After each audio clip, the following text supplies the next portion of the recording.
안녕하세요. 사연 읽어주는 남녀입니다. 오늘도 와주셔서 감사드리며 그럼 오늘의 사연 바로 소개해드리겠습니다. 어머니 손주 병원비 좀 빌려주세요. 이번에는 꼭 치료받아야 한다고요. 어머님 핏줄이잖아요. 뭐? 이게 갑자기 나타나서 뭔 소리요? 나도 지금 내 아들 어디로 사라졌는지 알 수도 없는데 내가 네 집 자식인지도 모르는 애 치료비를 왜 대주니? 막말로 우리 아들이랑 너랑 몇 년이나 살았다고. 어머님, 그게 무슨 말씀이세요? 저희 아이 낳았을 때는 그렇게 좋아하시더니. 그거야, 그때는 우리 아들도 있고 애도 건강한 것 같고 그러니 그랬지. 어머님 핏줄이에요. 손주라고요. 애가 좀 아프다고 이렇게 말씀하시는 건 너무하시잖아요. 난 도무지 무슨 말인지 모르겠고 이만 끊어. 이날도 시댁에서 아무런 도움을 받지 못했습니다. 처음 저희 아이를 품에 안으셨을 때는 세상에서 가장 행복한 사람이다라고 말씀하시며 유모차 사라고 100만 원을 주시던 시어머님은 이렇게나 모질게 변해 있으셨어요. 처음부터 시어머니가 이러셨던 것은 아니랍니다. 결혼 전 남편과 연애하던 시절에는 못마땅해 하셨어도 결혼 후에는 노력하는 제가 예뻐 보인다고 하셨어요. 2주가 멀다 하고 주말이면 제게 직접 전화까지 하셔서 맛있는 저녁을 사주신다며 약속을 잡으셨던 시어머니였습니다. 하지만 언제부터인가 점점 멀어지는 것을 느꼈고 그 문제의 발단은 남편이 어느 순간부터 행방불명이 되고 난 이후였죠. 남편은 회사에서 파견 근무를 간다며 떠났고 그 후로 1년쯤 있다가 연락이 아예 두절되어 버렸었거든요.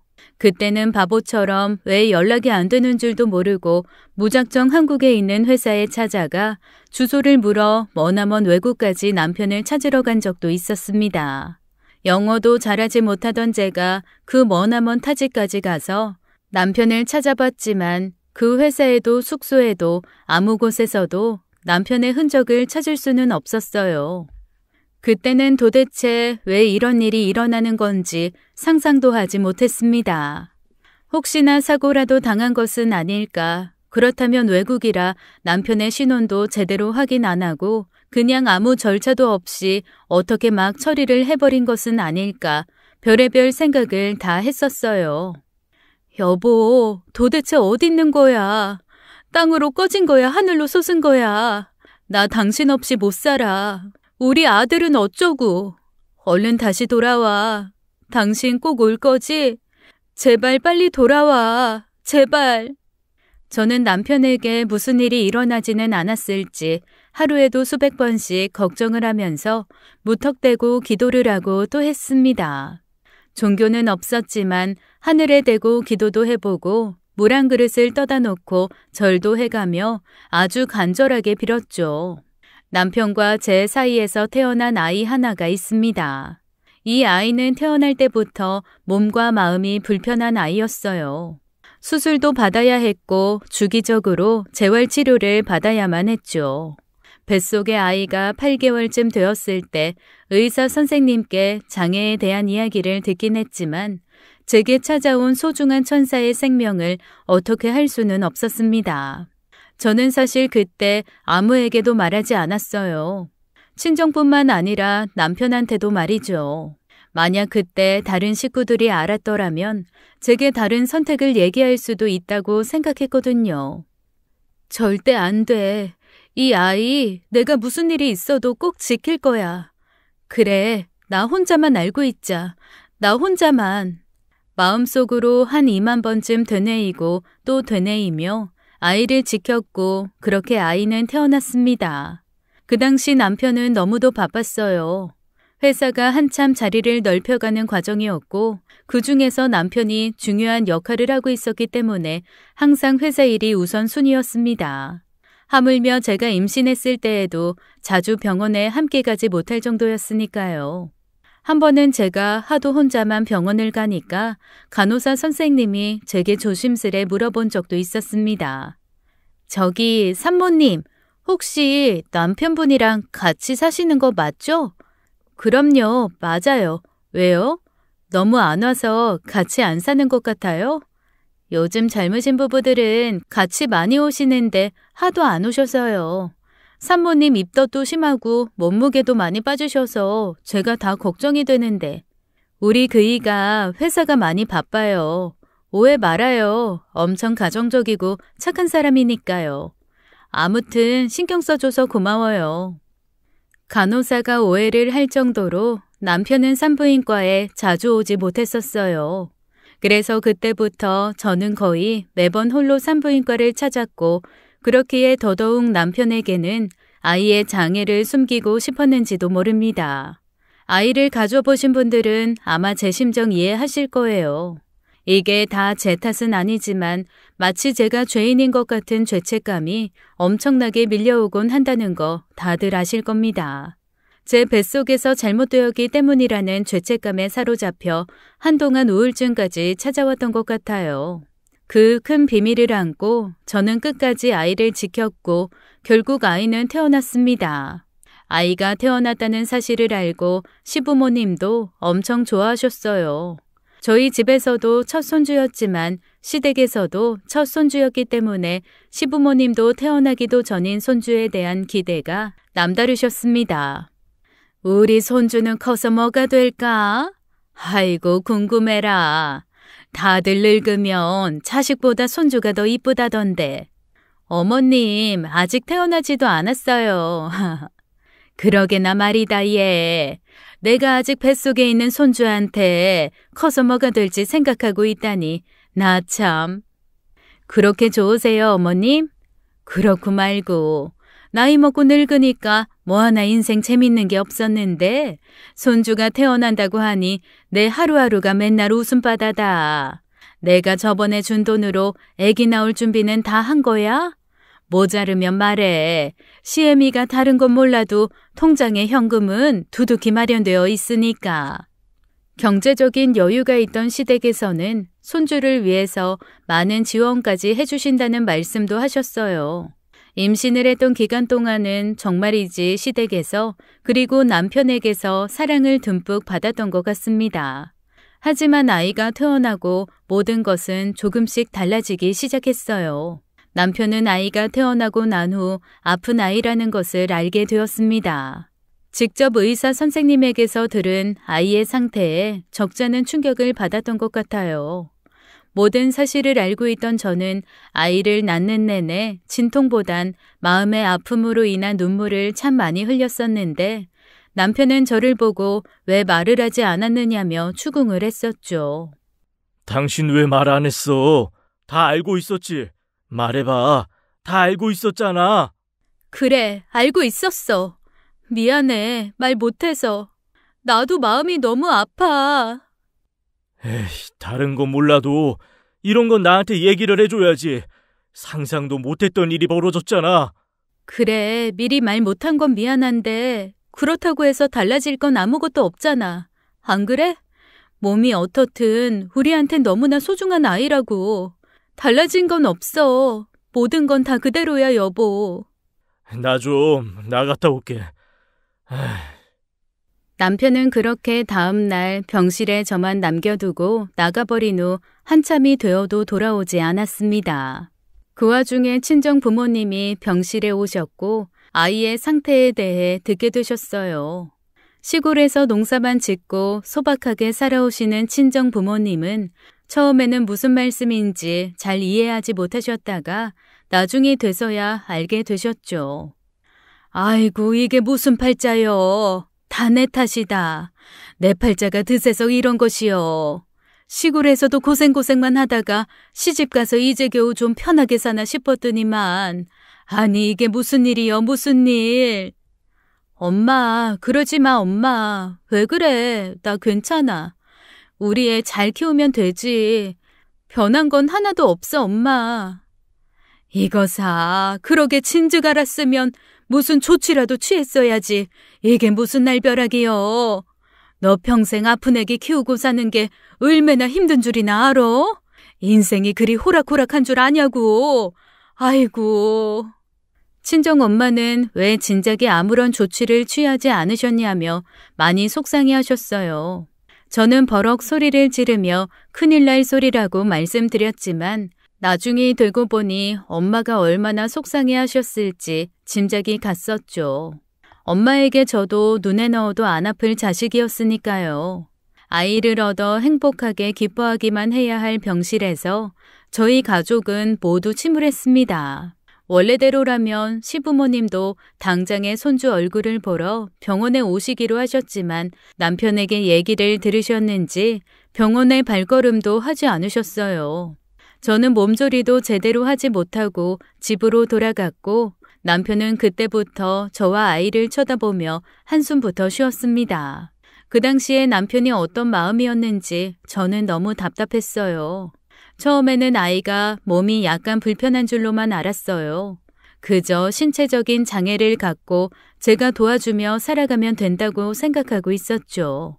세상에는 아주 많은 몸이 불편한 사람들이 있고 이 사람들도 한 사회의 구성원으로서 잘들 살아가고 계시는 것 같았거든요. 남편하고 합심해서 열심히 키우면 못할 것도 없다고 생각했습니다. 산후조리도 제대로 하지 못했지만 저는 이 아이를 위해 이 한 몸을 불태울 자신이 있다고 생각했고 하루하루 책도 읽고 인터넷 검색도 하며 여러 관련 자료들을 찾아보았어요. 하지만 남편은 이 상황이 몹시도 불편했던 모양입니다. 제가 하는 행동과 말에 사사건건 간섭을 했고 아이를 제대로 돌보는 것조차 하지 않으려고만 했어요. 여보, 일찍 좀 들어와. 애가 아빠 얼굴 익혀야지. 낯가리면 어쩌려고 그래? 낯은 무슨. 말도 못하는 어린애가 뭘 안다고. 회사가 바빠서 그런 걸 나보고 어쩌라고. 뭐? 당신 무슨 그런 말이 있어. 다들 회사 바쁘고 열심히 살아가. 당신만 바쁜 거 아니잖아. 아이가 있으면 그래도 뭔가 좀 변해야지. 알았어. 알았다니까. 일찍 간다고 일찍 가. 남편은 어느새 제게 짜증이 늘어만 갔습니다. 아이가 생기면 핸드폰 메신저 창에는 아이 사진으로 가득 찬다고 하던데 남편은 전혀 그런 모습이 보이지 않더라고요. 이 아이에 대한 애착이나 있는 건지 참 궁금해질 정도였습니다. 저희 남편은 원래 굉장히 다정다감한 스타일이에요. 연애하던 시절을 떠올려보면 제게 너무나도 잘해주어서 친구들이 다 부러워했었죠. 소개팅으로 만난 저희 부부는 첫 만남에서 제가 남편을 거절했지만 남편은 제게 계속해서 끊임없는 구애를 했었고 그러다가 다정다감한 관심에 이끌려 연애를 시작하게 되었습니다. 하나부터 10까지 따뜻하게 챙겨주는 그 당시의 남편 모습은 지금과는 너무나도 달랐어요. 제 어린 시절에는 시골에서 가난하게 자라다 보니 부모님의 관심은 고사하고 제가 도와드려야 할 집안일들이 너무나 많았거든요. 그렇다 보니 저는 항상 관심과 사랑에 목이 말라 있었던 것 같기도 합니다. 그 당시 남편은 이런 저의 과거는 전혀 모르고 그랬었으니 원래의 성향이 그런 사람이었어요. 사귀기 전 공원에 갔을 때에도 벤치에 그냥 앉지 못하게 하고 꼭 자기 점퍼 같은 것을 깔고 앉게 했습니다. 여자는 찬바닥에 앉으면 안 된다고 하면서 말이죠. 겉으로는 아무 내색하지 않았지만 속으로는 엄청나게 감동을 했던 그때의 기억이 아직도 눈에 선하네요. 또 한 번은 사귀기 직전에 일어난 일이었는데 고급스러운 레스토랑에 갔다가 제가 약간 이상한 무시를 당하는 눈빛을 느꼈는지 대뜸 그곳 레스토랑 매니저를 불러 얘기한 적도 있었습니다. 이봐요. 직원 교육 좀 똑바로 시키세요. 방금 저 말투와 눈빛 뭐예요? 사람이 잘 모를 수도 있는 거지. 여기 서비스업 아닙니까? 직원들이 왜 그 모양이에요? 손님 죄송합니다. 그렇게 느끼셨다면 사과드릴게요. 이 여자분 제게는 너무나도 소중한 사람입니다. 두 번 다시 그런 말투와 눈빛 하지 마세요. 그럼 그때 저도 가만히 있지 않을 겁니다. 제가 아마 그때 스테이크의 굽기와 와인을 시키는 과정에서 아무것도 모르고 계속 물어봤었을 거예요. 그랬더니 그 직원이 살짝 기분 나쁘게 무시하는 투로 제게 말했었죠. 그걸 보고 지금의 남편이 따로 매니저를 불러 경고까지 하고 얼마나 멋있었는지 모릅니다. 남편은 그런 스타일이었어요. 주변에서도 매너 좋기로 소문이 났고 남을 잘 배려하고 챙겨주는 사람이었습니다. 얼마 후 저희는 연애를 시작하게 되었는데 시골 촌년인 저를 하나부터 열까지 자상하게도 설명해 주었죠. 서울에 있는 남산타워부터 여기저기 명소를 찾아 구경시켜 주었고 한 번도 못 먹어본 음식도 많이도 사주었어요. 이런 남친을 보면서 저는 늘 생각했습니다. 만약에 나중에 결혼을 한다면 꼭 이런 사람하고 해야겠다고 말이죠. 남편은 괜찮은 4년제 대학교를 졸업했고 직장도 좋았습니다. 영어 영문학과를 나와서 영어 특기자로 해외 관련 부서에서 일을 하고 있었고 복지도 급여도 꽤 좋았던 것 같아요. 반면에 저는 시골 깡촌 출신으로 고등학교까지 그곳에서 나왔고 경기도 쪽에 친척과 함께 살면서 일을 하다가 뒤늦게 야간대학을 졸업한 케이스랍니다. 공부에는 관심도 없었고 관심을 들 만한 여력도 없었기 때문에 그저 그 당시에는 돈을 빨리 버는 것이 중요했었어요. 그래도 어렸을 때부터 책임감도 강하고 부지런하다며 동네 어른들한테 칭찬을 많이 받았었던 성격이라 주변에서 다들 좋게 봐주셨나 봅니다. 그러니까 이렇게나 괜찮은 조건의 남자를 소개시켜 주셨죠. 제가 다니고 있던 작은 회사 사장님은 저를 아주 많이 예뻐해 주셨고 지인을 통해 지금의 남편을 소개팅 시켜주셨습니다. 처음엔 이런 제 소개팅에 대해서 사람들이 이 말 저 말 많이도 하셨던 모양이에요. 특히 회사에 오래된 격리 언니 한 명이 있었는데 그 언니는 제가 들으라는 식으로 좀 안 좋게 얘기하기도 하셨었죠. 사장님, 그 집안 아들 엄청 조건도 좋고 괜찮은 사람이라면서요. 괜히 소개시켜주고 욕먹으려고요? 아이, 왜 우리 미스 김이 어디가 어떻다고. 야간 대학 다니면서 열심히 살지. 나이답지 않게 속 깊고 책임감도 강하고 거기다가 성격도 부지런해서 얼마나 우리 회사의 든든한 기둥인데. 아니 그래도 사람이 기본 조건이라는 게 있는 건데 아는 사람일수록 더 조심하게 소개팅 시켜줘야 되는 거 몰라요? 회사 언니는 저보다도 몇 년이나 일찍 이 회사에 들어와서 일을 하고 있는 입장이기 때문에 사장님이 제게 특별한 관심을 주는 것에 대해 불만족을 표현했었어요. 하지만 저는 그런 회사 언니에게도 살갑게 다가가서 제 편으로 만드는 재주가 있는 사람이었죠. 진심은 통한다고 제가 꾸역꾸역 그 언니 곁으로 다가가고 잘해주니까 결국은 그 언니도 제게 마음을 열고 진심으로 응원해 주더군요. 지금의 남편과 연애를 하는 동안 이 언니의 도움도 참 많이 받았던 것 같습니다. 제 결혼식 부케도 받았고 제 아이에 대해서도 진심으로 걱정을 많이 해주었어요.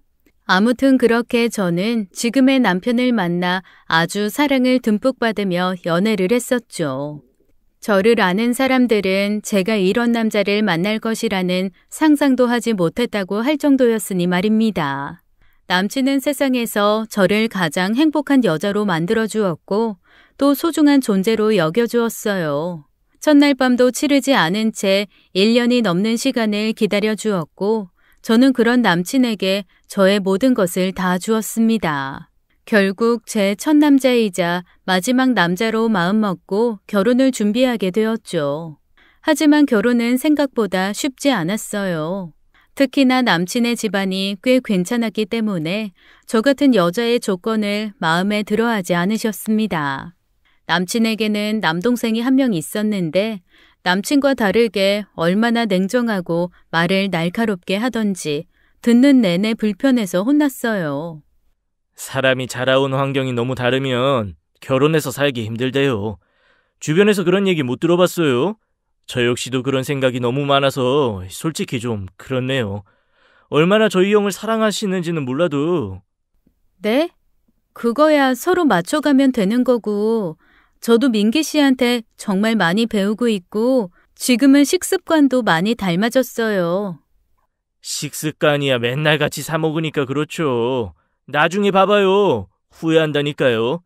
아무튼 두 분이 알아서 할 일이지만 제 생각은 그렇고 여태껏 많은 사람들도 그렇다고들 하더라고요.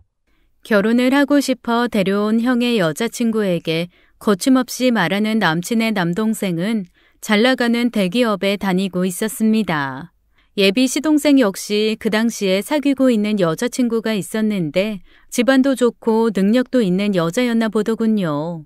아무튼 저보다 훨씬 먼저 이 집에 인사를 드리러 왔다는 예비 시동생의 여자친구 얘기에 살짝 주눅이 들기도 했었습니다. 예비 시부모님은 예상대로 저를 탐탁치 않아 하셨어요.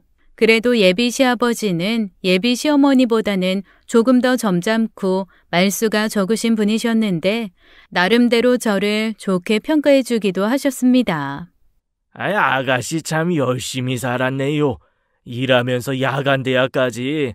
돈 벌어서 다니는 거 보통 사람들은 하기 힘든 거예요. 정말 성실하고 열심히 사는 사람 같아서 보기 좋네요. 어머 당신도 참. 이게 뭐가 보기 좋아요. 멀쩡한 4년제들 놔두고 부모가 뒷바라지도 안 해주는 집 딸내미가 뭐가 좋다고. 허이고 실없는 양반 같으니라고.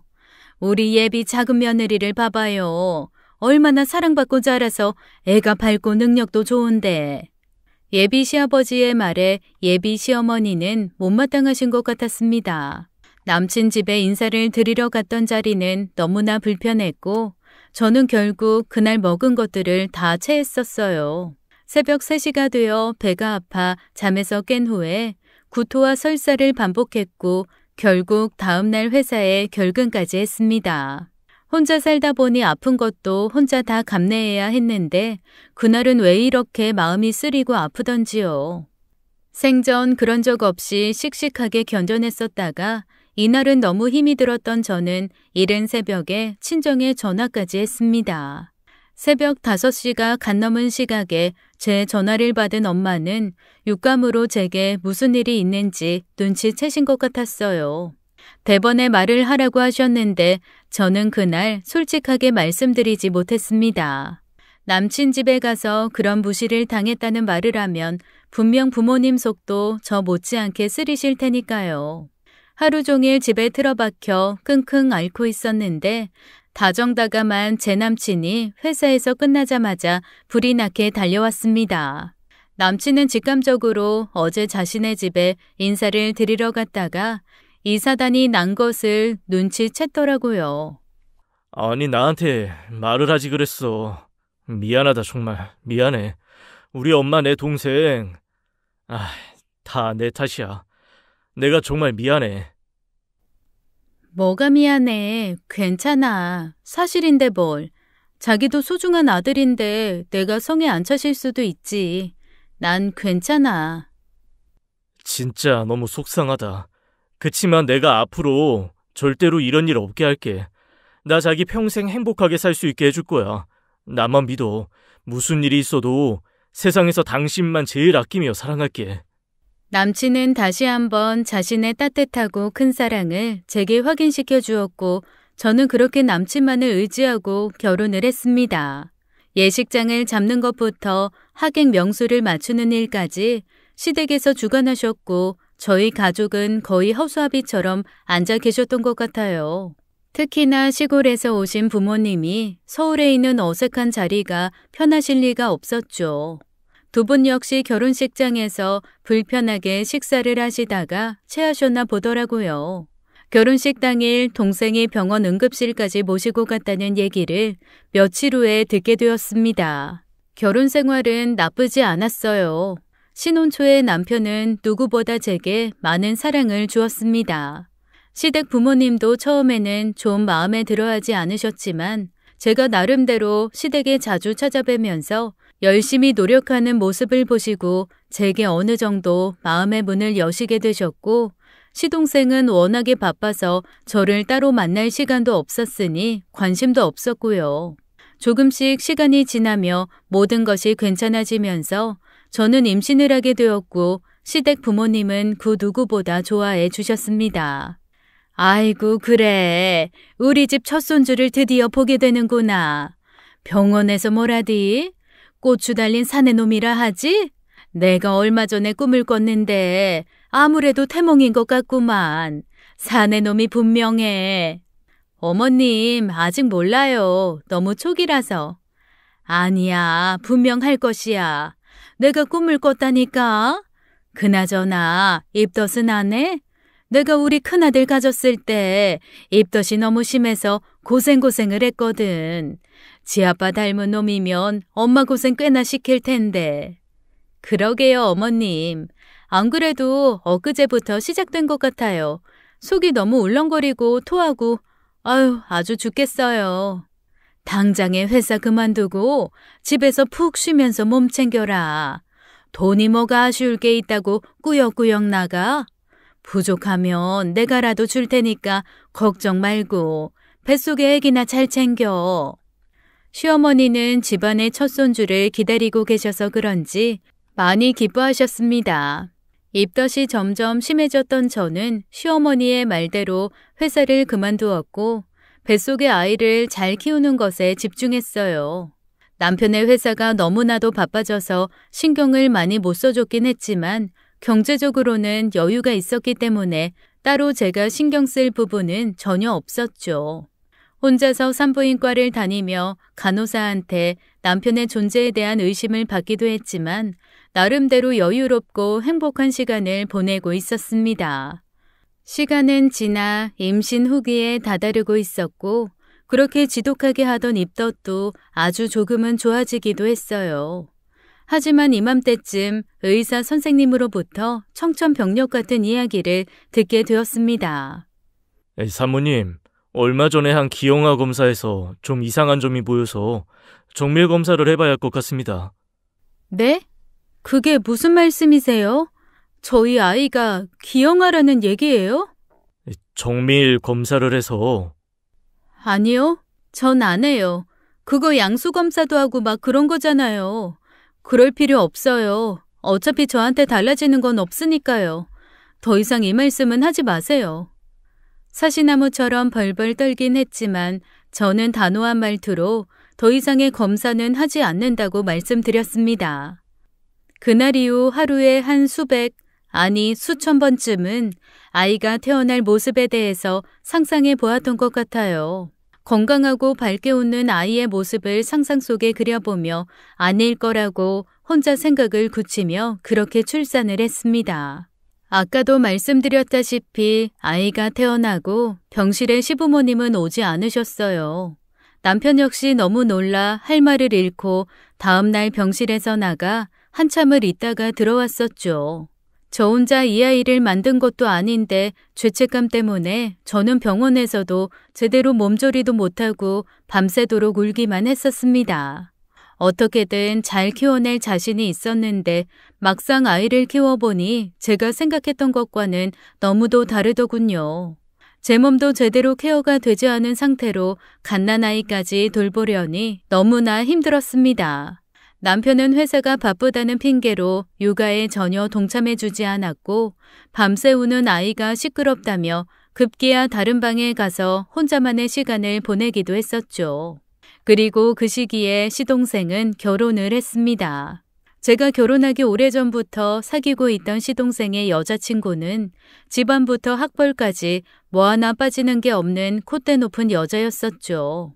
제 결혼식이랑 시모생신 때 3번 정도 봤었는데 단 한 번도 제게 공손하게 말을 한다는 느낌은 받아보지 못했을 정도였어요. 제게 말도 잘하지 않고 눈인사만 대충 하고는 우는 아이를 안아 달래고 있는 모습을 보고 눈살을 찌푸리기도 했고 한숨을 쉬기도 했었습니다. 그때를 생각해보면 정말 그 많은 사람들 중 누구 하나 아이를 안아주는 사람이 없었네요. 시부모님, 남편, 시동생, 시동생의 결혼할 여자. 그 누구도 저보고 도와준다는 말을 하는 사람이 없었어요. 주변에서 친구들 얘기를 들으면 시댁에 가면 아이를 온전히 맡길 수 있어서 너무나 편하다고들 하는데 저는 오히려 시댁이 아주 많이 불편했었고 심지어 시부모님이 집에 오지 말라고까지 하셨었습니다. 이 모든 게 다 아이가 몸이 불편해서였으니 제가 얼마나 마음이 아팠겠어요.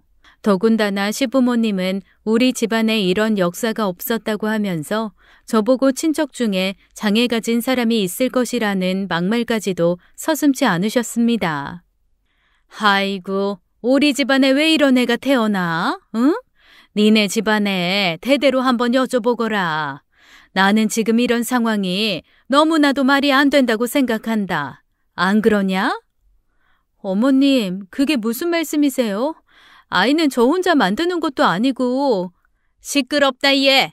뭐가 그렇게 말이 많니? 그럼 뭐 우리 아들한테 문제라도 있었다는 말이야?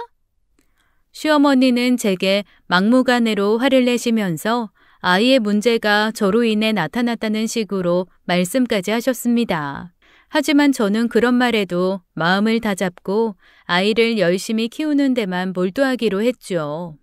몸과 마음이 으스러지도록 힘들었지만 다른 엄마들이 하는 것에 2배 아니 5배쯤은 더 노력했어요. 제가 아이에게 더더욱 몰두하는 동안 남편은 점점 저희에게서 멀어지기 시작했는데 몇 년 후 아이가 희귀병이라는 진단을 받았을 때 확실하게 알게 되었어요. 남편이 저와 제 아들에겐 관심이 많이 없다는 것을 말이죠. 그 희귀병이라는 게 앞으로도 한참, 아니, 평생 간다는 거지. 고칠 수 있대? 당신 왜 남의 일처럼 얘기해? 그러니까 나랑 같이 큰 병원 좀 다녀보자고 몇 번이나 말해. 우리 수연이 당신 아들인데 왜 나는 당신한테서 그런 느낌이 전혀 없는 걸까? 그토록 자상하고 따뜻한 당신이 왜 이러는 거야? 아니, 뭐 내가 바빠서 그렇지. 그리고 저기, 나 해외 파견 근무 가기로 했어. 한 3년 정도 있다 올 거야. 뭐라고? 지금 이 시기에 파견 근무를 간다고? 지금이 얼마나 중요한 시기인데. 당신 그러면 안 되지. 가지 마. 우리 세 가족 그냥 여기서 행복하게 살자. 우리 아이 주기적으로 치료받아야 한다고. 재활도 계속 해줘야 하고. 당신이랑 같이 해줘야 하는 거라고. 지금까지 잘해놓고 왜 그래 갑자기. 우리 회사에 나 없으면 안 되는 거 몰라? 절대 안 된다고. 다음 주에 나가니까 그런 줄 알아. 남편의 청천벽력 같은 소리에 저는 할 말을 잃어버렸어요. 그리고 무언가 준비를 하기도 전에 남편은 호련히 해외로 파견 근무를 가버렸죠. 모든 것은 정말 순식간에 일어났어요. 정신이 하나도 없을 정도로 멍한 상태로 희귀병을 앓고 있는 아들과 단둘이 덩그러니 남아 있었습니다.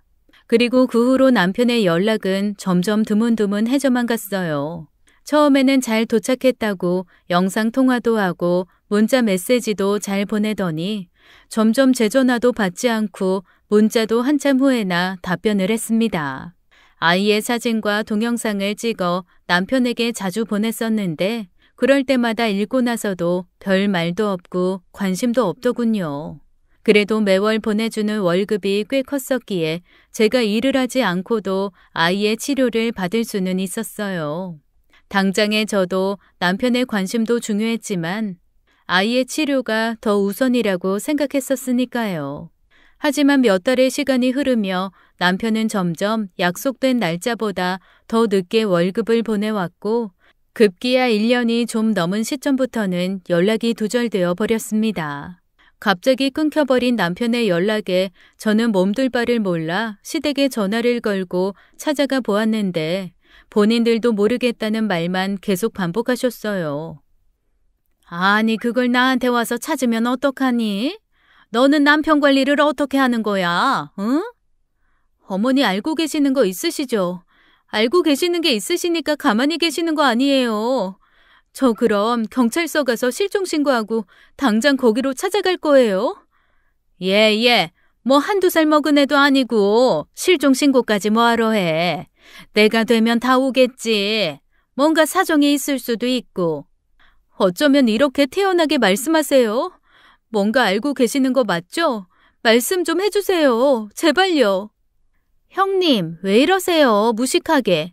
이 집에서 귀먹은 사람 없으니까 제발 소리 좀 낮추시고 교양 있게 말씀하세요. 아주버님이 뭔가 사정이 있으실 테니 그런 줄 아시고 돌아가서 연락 기다리시라고요. 그렇게 형님이 좋으시면 왜 연락을 안 하겠어요? 안 그래요? 시댁에 와 있던 동서는 제게 차갑게 말을 하더군요.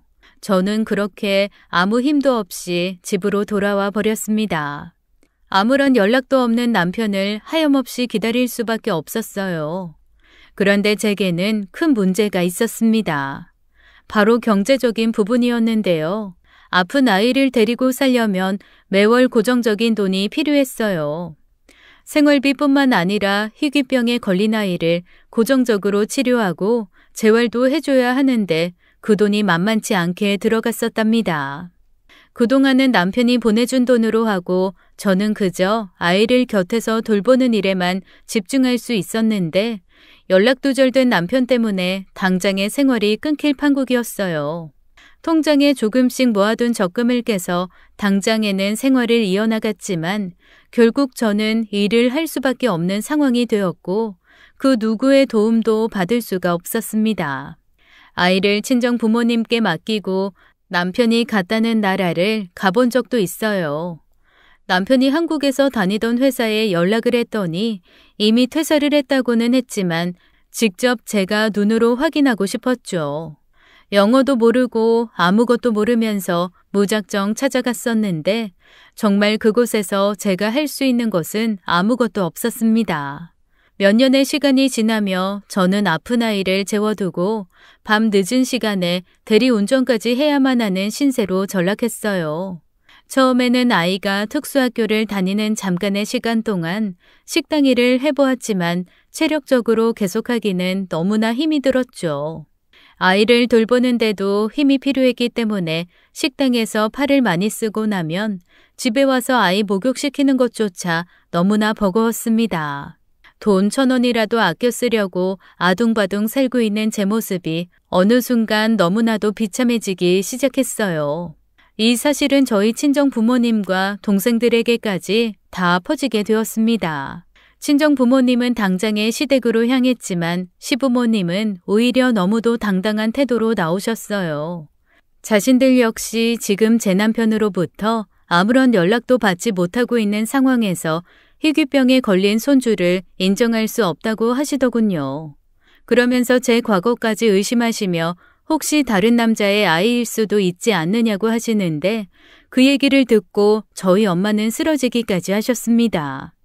문전박대를 당하면서 못 들을 말까지 들어버린 친정 부모님은 당장에 친정에 들어와 함께 살자고 하셨지만 그것도 딱히 방법이 아니었어요. 친정 부모님은 오랜 농사일로 허리며 어깨며 안 아픈 곳이 없었고 시골 깡촌 마을로 들어가면 아이의 학교나 병원이 너무나 힘들어질 수밖에 없었죠. 그렇다고 저의 생활을 도와주실 만큼 여력이 있는 상황도 아니었는지라 저는 철저하게 홀로 모든 것을 해결해 나가야만 했습니다. 한 번은 너무 삶이 고달프고 힘이 들어 나쁜 생각까지 해본 적도 있을 정도로 제 마음은 피폐해져만 갔어요. 특히 밤에 술에 취한 남자들 차에 올라타 대리운전을 할 때면 얼마나 무섭고 치욕스러웠던지 아직도 잊혀지지 않는 일들이 있답니다. 세월은 흘러 몇 년이라는 시간이 지났고 이곳저곳에서 돈을 빌려서 아이의 병원비를 충당하던 저는 급기야 일수까지 손을 댈 수밖에 없었어요. 카드도 이미 연체되어 끊겨있는 상황이었고 주변 지인에게 이제 더 이상 돈을 빌릴 곳도 없었습니다. 하는 수 없이 다시 시댁을 찾아갔어요. 몇 년 전 동서에 아이를 낳아 기르고 있으니 같은 아이를 키우는 엄마 입장으로 사정사정을 해보면 분명히 저를 이해해 줄 수 있을 거라 생각했죠. 이번에는 무슨 일이 있어도 꼭 아들의 병원비를 해결하자는 생각으로 도끼를 품고 시댁으로 향했습니다. 시부모님은 동서의 아이를 봐주고 계셨던 상황이기 때문에 항상 시댁에는 동서가 자주 드나들었었습니다. 아니 얘가 또 웬일이래? 얘, 나는 너한테 볼 일 없으니까 얼른 돌아가라. 어머님, 문 열어주세요. 오늘은 저도 할 말 좀 해야겠어요. 그리고 여기 제가 유전자 검사 결과지도 갖고 왔으니까 이 집안 핏줄 아니니 뭐니 이딴 소리 하지 마시고요. 하도 시어머니와 동서가 막말을 하셨기에 이번에는 남편의 칫솔을 가지고 아들과 유전자 검사까지 한 후에 찾아갔었습니다. 마지못해 시댁 현관문이 열렸고 저는 미친 듯이 그 집 안으로 들어갔어요. 병원비 좀 주세요, 어머님. 어머님 핏줄이고 그이 아들이에요. 지금 당장 치료도 받아야 한다고요. 사람의 탈을 쓰고 이렇게까지 하시면 안 되죠. 아니 얘가 어디서 두 눈을 똑바로 뜨고 내 아들이 지금 어디 있는지도 모르는 판국에 내가 왜 그래야 되는데? 무슨 그런 법이라도 정해져 있니? 솔직히 니네 법적으로만 남아있는 거지 이혼이나 마찬가지 아니냐. 오죽 집이 싫으면 그렇게 다정하고 성격 좋은 내 아들이 그 머나먼 곳에 도망치듯 갔겠니. 그러니까 나한테 더 이상 아무 말도 하지 말아라. 아, 어머님 알고 계시는구나. 연락하고 계시죠? 아니 사람의 탈을 쓰고 어쩜 이럴 수가 있는 거예요? 아픈 아들 낳아놓고 나 몰라라 도망쳐서 잘 먹고 잘 살고 있대요? 천벌 받을걸요? 사람이 이럴 수는 없는 거예요. 이 집안 사람들 진짜 다 천벌 받을 거라고요. 어머 형님, 정말 너무 말씀 심하게 하시네. 미친 거 아니에요? 천벌이라뇨. 남자가 얼마나 싫으면 떠나요? 남자는 여자하기 나름이라는데 얼마나 질렸으면 그러느냐고요. 어디 와서 행패야 행패는 무식해가지고. 뭐? 그래 나 무식해서 뭐가 뭔지 모르겠으니까 똑똑하고 잘난 동서가 그럼 돈 좀 대줘봐. 하나밖에 없는 시조카가 이렇게 아파서 쩔쩔매는데 그 정도는 해줄 수 있잖아. 지금 이럴 시간에 한 푼이라도 더 벌어요. 쓸데없는데 시간 낭비하지 마시고요. 우리 애가 뭘 보고 배우겠어요? 어른들은 노력도 안 하고 와서 돈 빌리는 모습 보기 안 좋지 않겠어요? 결국 저는 폭발해버렸고 악하는 소리를 크게 질렀습니다. 동서와 시모는 제 고함을 듣고 거의 반강제로 저를 쫓아내버리셨어요. 무슨 일이 있어도 병원비를 마련했어야 하는 제 상황상 저는 도저히 어찌할 수가 없었고 현관문 앞까지 쫓겨나와 이번에는 동서의 팔을 잡고 애원했습니다. 동서, 저기 내가 그래 미안해. 그러니까 돈 좀 빌려줘. 다른 데 쓰는 것도 아니고 조카 병원비잖아. 응? 동서도 애 낳고 키우는 엄마니까 엄마 마음 알 거 아니야. 내가 꼭 갚을게. 적금 들어서라도 갚을 테니까 제발. 몇 번을 말해요, 형님. 그러게 한 살이라도 젊을 때 가서 돈을 벌라고 제가 말했잖아요. 어디 가서 자격증이라도 따놓든가. 왜 나한테 와서 이래요? 저는 뭐 돈이 어디 막 쏟아지는 줄 알아요? 저도 힘들게 공부하고 노력해서 번 돈이잖아요. 그러게 왜 그렇게 아픈 애를 낳아서는. 어떻게 그런 말을 할 수가 있어? 동서도 엄마잖아. 근데 어떻게 그런 말을. 내가 뭐 틀린 말 했어요? 그러니까 왜 아픈 애를 만들어서 여러 사람 피곤하게 하냐고요. 자기 남편도 두 손 두 발 들고 도망갔는데 나보고 어쩌라는 거야. 참나. 동서는 인간으로서 하지 말아야 할 말을 짓거리고 있었습니다. 그런데 그 순간 누군가 나타나서 동서의 뺨을 한 대 시원하게 갈기더군요. 동서는 아악하는 소리를 냈고 저는 놀라서 뒤로 자빠질 뻔했습니다. 동서의 뺨을 때린 그 사람은 10여 년 만에 제 앞에 나타난 남편이었어요. 아니 당신이 어떻게... 이 썩어 빠지려나. 아픈 애는 뭐 낳고 싶어서 낳냐? 어디서 배응망덕하게 함부로 입을 짓거려. 너 여태까지 형님한테 이런 식으로 한 거냐? 사람이 할 말이 있지. 어떻게 네가 어떻게... 어머머, 세상에 아주버님, 갑자기 왜 이래요? 지긋지긋해서 홀라당 도망가신 분이 갑자기 왜 이러시는 건데요? 어떻게 제 뺨을 때리세요? 10여 년 만에 나타난 남편은 동서에게 분노를 표출하고 있었어요. 저는 뭐가 뭔지 도무지 모르겠고 두 눈이 휘둥그레 커지기만 했습니다. 아무것도 생각도 나질 않았고 지금 제 앞에 서 있는 사람이 진짜 남편이 맞는지도 의심스러웠죠. 미안해 여보. 내가 진짜 미안해. 얼른 일어나. 왜 여기서 이렇게 바닥에 앉아있어. 얼른 일어나. 집에 가자. 바닥에 앉아있던 저를 남편이 일으켜 주었고 자신이 타고 온 차에 저를 태웠습니다. 항상 마음속으로 생각했었어요. 만약에 다시 내 앞에 남편이 나타나면 어떨까 하고 말이죠. 몽둥이로 흠씬 두들겨 패버리면서 쌍욕을 퍼부어야 속이 시원할 것 같다고 몇천 번을 생각했지만 막상 현실이 되고 보니 아무 말도 나오지가 않았습니다. 그때는 아들이 올 시간이 다가와서 부랴부랴 집으로 갈 생각밖에는 아무 생각도 없었어요. 차 안에서는 정막만 흘렀고 무언가 말을 하려는 남편의 입을 저는 막아버렸습니다. 아무 말도 듣기 싫어. 말하지 마. 당신 말할 자격도 없는 사람이야. 아들 올 시간 다 됐어. 얼른 집에나 데려다 줘. 나 내 아들한테 이성일은 이상한 모습 보이고 싶지 않아. 세상 누구보다 강한 사람이 엄마인 줄 아는 우리 아들이야. 그 꿈 깨고 싶지 않아. 그래, 알았어. 내가 다 얘기할게. 나중에 얘기하자. 집으로 도착하자마자 아들은 특수학교에 차를 타고 선생님과 함께 내렸습니다. 그리고 제 예상대로 바로 제 근처에 서 있는 남편의 모습은 알아볼 수 없었죠. 하긴 너무 어렸을 때 헤어져 버리기도 했고 저 역시 아빠의 존재에 대해서 자주 인지를 시켜주지는 않았거든요. 아주 가끔씩만 사진을 보여줬을 뿐이었으니 아이도 아빠에 대한 기억은 거의 없었습니다. 남편은 어느새 12살이 넘어버린 아들의 모습을 물끄러미 바라보더니 눈물이 맺히더군요. 아무 말도 하지 못하고 고개도 들지 못한 채 연신 눈물만 닦아내는 모습이었습니다. 아들도 뭔가 이상하다는 생각이 들었는지 아빠의 모습을 쳐다보게 되었고 결국 저는 아들에게 아빠라고 이야기를 해주었어요. 남편은 고개도 들지 못한 채 바닥으로 주저앉아 버렸습니다. 미안하다, 정말 미안해. 내가 죄인이야. 당신하고 내 아들, 내 가족인데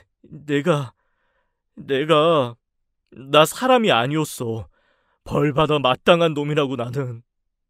얼른 일어나. 나중에 얘기하자고 했잖아. 일단 일어나서 아들 얼굴 좀 보여줘. 더 이상 못난 꼴 보이지 말고. 얼른. 그래, 그래야지. 아빠가 못난 꼴 하고 있는 거 더 이상 보여주지 말아야지. 우리 아들 많이 컸다. 정말 많이 컸어. 장하다, 내 아들. 저희 가족은 그렇게 함께 집으로 올라왔습니다. 시어머니 명의로 된 이 집, 남편이 10여 년 전 떠날 때 살던 이 집에 남편만 없었지 저와 아들은 똑같이 생활을 하고 있었거든요. 모든 것이 그대로인 것을 보고 남편은 많이도 놀랐습니다. 왜 아직도 여기 있었어? 왜? 그럼 내가 어떻게 해야 되는데? 내가 뭘 할 수 있었겠어. 남편이 죽었는지 살았는지도 모르고 언제 다시 올지도 모르는데. 나 기다렸구나. 이 못난 나 여지껏 기다린 거야? 기다리긴 누가 기다려. 어머님 명의로 된 거니까 다른 데 가는 것보다 나아서 있었던 것 뿐이지. 애 병원 갈 돈도 없는데 이사는 무슨. 그 짓꼴이 따로 없었다고. 남편은 낯설다는 듯 집안 곳곳을 찬찬히 둘러보더니 소파에 앉아 어떤 생각에 깊게 잠드는 것 같았어요. 아이는 어리둥절해 하면서도 집안에 있던 액자 몇 개를 다시금 보더니 남편의 얼굴과 비교해보고 있었습니다. 진짜 어릴 때 헤어졌던 자신의 아빠가 맞는지 확인하는 것 같았죠. 아빠? 진짜 아빠 맞아? 아빠 죽었다고 엄마가 그랬는데. 남편은 아무 말도 없이 그런 아들을 향해 슬며시 미소를 지어 보였지만 눈에서는 계속 눈물이 흘러나오고 있었습니다. 잠시 후 아이를 씻기고 옷을 갈아입혔고 아들이 가장 좋아하는 간식도 만들어 주었어요. 세상에서 제가 만든 음식이 가장 맛있다고 엄지척 해주는 아들을 보면 저는 정말 행복하답니다. 잠시 후 TV에 빠져있던 아이를 피해 남편과 저는 잠시 이야기를 나누게 되었어요. 지난 과거에 있던 일이라며 하나하나 얘기를 꺼내는데 진짜 얘기를 들으면 들을수록 화가 치밀어 올라 죽는 줄 알았습니다. 남편은 해외 파견 근무를 간 후에 그곳에서 운이 좋게 어떤 사업가를 만나게 됐고 그 사업가를 통해 비전이 좋은 사업을 시작할 수 있었다고 하더군요. 그리고 그 과정에서 자신을 많이 도와주는 한 여자도 만났다고 했습니다. 그게 한국을 떠난 지 8, 9개월쯤 되었을 때였는데 이 시기는 제가 연락을 해도 자꾸만 피하고 생활비도 제때 보내지 않아 제가 많이 애를 태웠을 때였었죠. 그 여자와 매일 만나며 일을 함께 하다가 사랑에 빠졌고 살림을 차렸다는 말까지 듣게 되었는데 저도 모르게 제 입에서 쌍욕이 뿜어져 나와 버렸어요. 이런 미친 쓰레기 같은 놈아. 너 그걸 말이라고 하냐? 어? 사랑? 네 처자식은 병원비가 없어서 그 짓꼴을 하고 있는데 뭐? 사랑? 그래. 나 정말 미친놈이야. 맞아. 쓰레기 맞아. 나도 내가 왜 그렇게 됐는지 모르겠어. 정말 너무나 순식간에 일어난 일이라서 나중에 눈을 떠보니 몇 년이 훅 지나가 있더라고. 막상 내가 돈을 잘 벌고 할 때는 좋아했다가 내가 병에 걸렸다고 하니까 그냥 확 도망가 버리던데. 그것도 다른 젊은 놈이랑 바람이 나서. 그 모습을 보니 꼭 예전에 나 같더라. 당신하고 우리 아들한테서 도망치듯 떠나든 나. 그걸 지금 자랑이라고 짓거리냐? 얼어 죽을 사람 같은 소리하고 있네. 병은 무슨 병인데? 뭐 에이즈라도 걸렸어? 나 벌 받았어. 위암 말기라네. 돈도 엄청 잘 벌고 성공도 했는데 이제는 돈 주고 목숨을 살 수도 없으니 나 벌 받은 것 같아 여보. 당신하고 우리 아들 버린 죄. 10여 년 만에 만난 남편은 위암 말기라는 병을 안고 왔더군요. 그렇게 건강하고 멀쩡할 때는 매몰차게 버리고 도망가더니 이제 아프고 병들어 얼마 살지 못한다고 하니까 다시 생각이 났나 봅니다. 저는 이때까지만 해도 실감을 하지 않았어요. 그저 제 화가 너무나도 컸기에 남편의 생명줄 따위는 관심도 없었죠. 남편은 자신이 돈을 엄청 많이 벌었다고 했습니다. 평생 일 안 하고 아들 키우면서 살만한 돈을 준다고도 말했는데 그때는 그런 건 관심도 없고 오로지 남편이 밉다는 생각만 가득했어요. 외국까지 가서 바람이나 딴 여자랑 침대에서 뒹굴고 그랬다는 상상을 하니 밥맛도 없고 정말 역겨워 죽을 뻔했었습니다. 남편은 간단한 집만 싸가지고 왔었는데 그날부터 쭉 집에 머물고 싶다고 하더군요. 내키지는 않았지만 그렇다고 집 놔두고 남편이 다른 데에 가서 자기하고 싶지는 않았습니다. 결국 그날부터 남편은 다시 저희 집 가장으로 돌아왔어요. 그리고 제 예상은 맞았다는 것을 알게 되었습니다. 남편은 시댁 식구들과는 가끔 연락을 하고 있었고 저 모르게 한국에도 몇 번 왔다 갔었다고 하더군요. 그러면서도 어쩌면 그렇게 단 한 번도 와보지도 않고 연락도 없었는지 진짜 황당한 마음이 가득했습니다. 며칠 동안 저는 화가 채 풀리지 않아 남편을 거의 투명인간 취급해버렸어요. 남편은 위암 말기라고 하더니 정말 얼굴색이 안 좋았고 통증도 심했으며 약까지 먹고 있었는데 그 모습까지 얄밉게 느껴졌었죠. 그러면서도 한편으로는 위암에 좋다는 음식을 찾아보고 있는 저를 발견하고는 헛웃음이 나기도 했습니다. 며칠을 눈도 안 마주치고 있는 동안 남편은 결혼하기 전 모습으로 돌아가는 것 같았어요. 하나부터 10까지 저와 아이를 위해서 챙겨주었고 그 따뜻한 마음과 행동들이 곳곳에서 배어나오기도 했습니다. 남편이 한 짓을 생각하면 정말 죽도록 미웠지만 그래도 또 한때 너무나도 사랑했던 사람이기에 미우면서도 정이라는 게 남아있기도 했었나 봐요. 아이가 잠들은 늦은 밤 잠이 오지 않아 주방에서 소주 한 잔을 먹고 있는 제게 남편이 슬쩍 다가와 앉았습니다. 여보, 조강지처가 최고라고. 내가 이제서야 그 말을 이해했네. 이 바보 멍충아, 그걸 이제 알았냐? 그러면 앞으로 평생 살면서 다 갚으라고 이 나쁜 인간아. 그래, 내가 남은 여생에는 진짜 당신과 우리 아이를 위해서 살게. 당신은 당신 마음대로 죽지도 못해. 알았어? 절대로. 죽기만 해봐라. 내가 아주 가만 안 둬. 죽으려면 천년만년 우리한테 빚진 거 다 갚고 죽어. 그래, 내 남은 3개월 동안 다 갚을 수 있을지는 모르겠지만 그래도 우리 아들이랑 당신 부족하지 않게 돈은 주고 싶어. 내 전 재산 30억 내일 은행에 가서 당신 통장으로 다 넣어둘게. 돈으로 때우시겠다 이거야? 그딴 식으로 살지 마. 너 하나밖에 없는 아들 희귀병에 걸렸는데 그거 다 낫는 꼴은 보고 죽어. 너 같은 인간은 아플 자격도 없어. 알아들어? 알아들었냐고. 나도 제발 그러고 싶다. 아플 자격도 없는 내가 아파서 미안해, 여보. 정말 미안해. 죽을 날을 받아두고 그제서야 남편은 저의 소중함을 알았나 봅니다. 본인이 얼마 남지 않은 인생이라는 것을 알고 한국에 와서 가족의 품으로 돌아와 최후를 맞이하고 싶었다고 하더군요. 죽일 만큼 미웠지만 이 말을 들으니 한편으로는 또 딱하다는 생각까지도 했습니다. 원래 부부란 미친 듯이 사랑하는 감정 이상의 어떤 동지애 같은 것이 있잖아요. 10여 년을 못 봤지만 그런 감정은 여전히 남아있다는 것이 그저 신기할 따름이었습니다. 며칠 후 시댁에서 연락이 왔어요.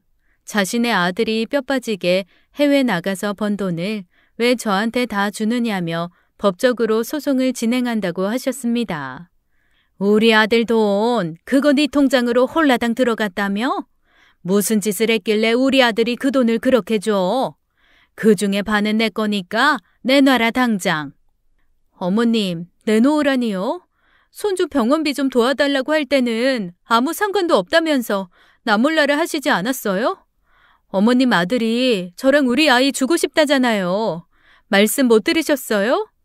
어머나 세상에, 얘 말하는 것 좀 봐. 우리 아들이 누구 때문에 몹쓸 병에 걸렸는데 그딴 말을 짓거려? 아주 집안에 여자 잘못 들어오면 이렇게 고생이다 고생이야. 아이고 내 팔자야. 어머님, 잘난 동서랑 잘 한번 얘기해보세요. 이 상황이 어떻게 된 건지. 저는 너무 무식하고 배움도 짧아서 잘 모르겠네요.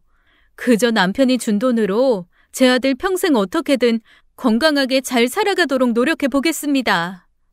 시어머니의 전화가 끊기자마자 동서가 득달같이 달려왔고 이번에는 제 뺨을 한 대 후려치고 싶었나 봅니다.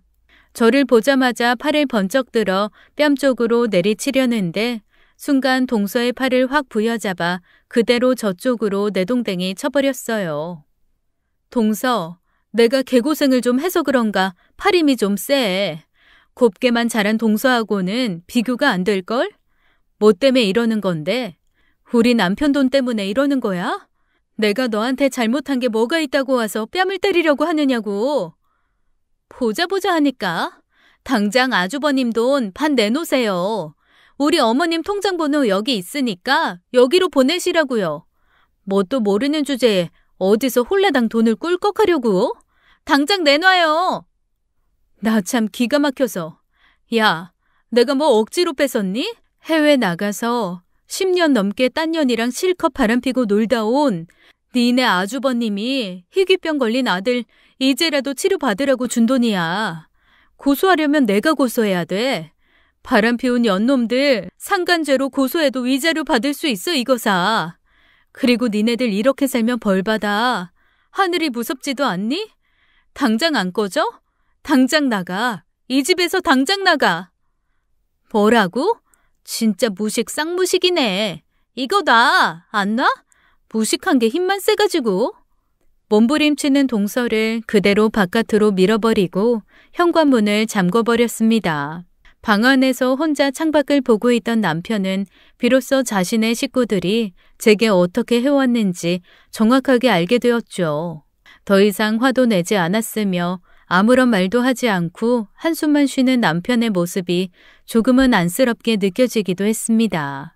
남편은 제 통장에 30억쯤 되는 돈을 정말 넣어두었더군요. 앞으로는 아무 일도 하지 말고 아들의 병 고치는 데만 노력해달라며 본인이 해줄 수 있는 것은 이게 전부라고 했습니다. 매일 통증에 시달리던 남편은 결국 호스피스 병동으로 입원하게 되었고 한 달 후쯤에는 일어나지도 못할 정도로 상태가 악화되었어요. 위암 말기였고 이미 병원에서도 다 손을 놓은 상태라 본인 스스로도 인생을 어느 정도 정리하고 있는 상태인 것 같았습니다. 그저 옆에서 바라보기만 할 뿐 아무것도 해줄 수 없는 것이 참 답답했어요. 인생이란 정답이 없다더니 그 말이 딱 맞는 것 같습니다. 아직도 법적인 부인으로 자리하고 있는 저는 그렇게 남편의 마지막 가는 길을 지켜주었고 결국 남편은 두어 달 후에 편안한 상태로 먼저 세상을 떠나게 되었어요. 그러는 동안 정말 많은 일들이 있었지만 남편은 죽기 전 변호사를 선임해 제 통장에 넣어둔 돈에 대해서 시댁에서 권리를 행사할 수 없다는 것을 정확하게 해두었죠. 덕분에 몇 번 실갱이는 있었지만 더 이상 제게 돈 내놓으라는 행패는 부리지 못했습니다. 남편은 그렇게 실컷 못된 짓을 하고 다시 돌아와 실컷 착한 천사 행세를 하곤 저희 곁을 떠났어요. 다행히도 저와 아들은 그 돈으로 생활하며 치료에 전념할 수 있게 되었죠. 그동안 시어머니의 전셋집에 살고 있던 저희 모자는 그 집에서 나와 좀 멀리 떨어진 공기 좋은 주택으로 이사를 했습니다. 너무 외지진 않아서 병원 다니기도 나쁘지 않고 또 바깥 활동에 제약이 있는 아이에게 더 많은 자연을 보여주고 싶어 이사했는데 정말 탁월한 선택인 것 같습니다. 작은 마당에서 고추와 옥수수도 심었고 강아지도 키우는데 무엇보다 아들이 너무나도 좋아해 주네요. 인생 뭐 별거 있겠습니까? 지금처럼 아들 열심히 치료해주며 살아가면 그것이 행복인 거죠. 제 남은 인생은 이렇게 제 곁에 있는 아들과 함께 오래오래 행복하게 살 거예요. 이상으로 제 사연을 마치겠습니다. 여러분도 여러분들만의 행복을 느끼며 오늘도 행복하세요. 지금까지 사연 읽어주는 남녀였습니다. 끝까지 함께 해주신 여러분 감사드리며 저희는 다음 사연으로 돌아올게요. 감사합니다.